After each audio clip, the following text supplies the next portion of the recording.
నమస్తే దోస్తులు, అందరు ఎట్లా మంచిగా. మరి అలా దుబాయ్లో మీకు మొబైల్ రీఛార్జ్ అయితే ఎట్లా వేసుకోవాలో చూపిస్తా. మీ దగ్గర ఇట్లా మిషన్లు అయితే కనిపిస్తాయి. ఇటువంటి మిషన్ అయితే వాడుకొని మీరైతే మొబైల్ రీఛార్జ్ చేసుకోవచ్చు. ఈ మిషన్ తోనైతే యూఏఈ సిమ్ కి, ఇండియా సిమ్ కి, బంగ్లాదేశ్ ఏ సిమ్ కైనా రీఛార్జ్ చేసుకోవచ్చు. ముందుగా అయితే యూఏఈలో మీ నెట్వర్క్ అయితే సెలెక్ట్ చేసుకున్నాక మీరైతే మీ మొబైల్ నెంబర్ ఎంట్రీ చేయాల్సి ఉంటుంది. వాజల్ రీఛార్జ్ అయితే సెలెక్ట్ చేసుకుంటే మీరైతే క్యాష్ ఇన్సర్ట్ చేయమంటుంది.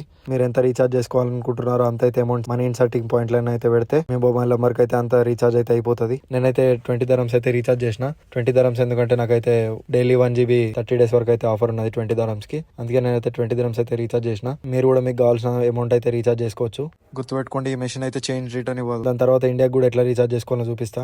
ఇండియా సెలెక్ట్ చేసుకొని మీ సిమ్ ఆపరేటర్ అయితే సెలెక్ట్ చేసుకుంటే మొబైల్ నెంబర్ ఎంట్రీ చేయమంటది. మొబైల్ నెంబర్ ఎంట్రీ చేసినాక అక్కడ మీరు ఏ ప్లాన్ కావాలో చూస్ చేసుకుని అమౌంట్ అయితే రీఛార్జ్ చేసుకోవచ్చు. కొన్ని మెషిన్స్ అయితే ప్లాన్స్ కూడా చూపిస్తాయి. అది దోస్తులు అయితే మీకైతే ఈ వీడియో నచ్చితే మీ దోస్తులతో అయితే షేర్ చేసి ఈ వీడియోని అయితే లైక్ చేయరి. మన ఛానల్ అయితే సబ్స్క్రైబ్ చేసుకోరి. Thank you friends, bye.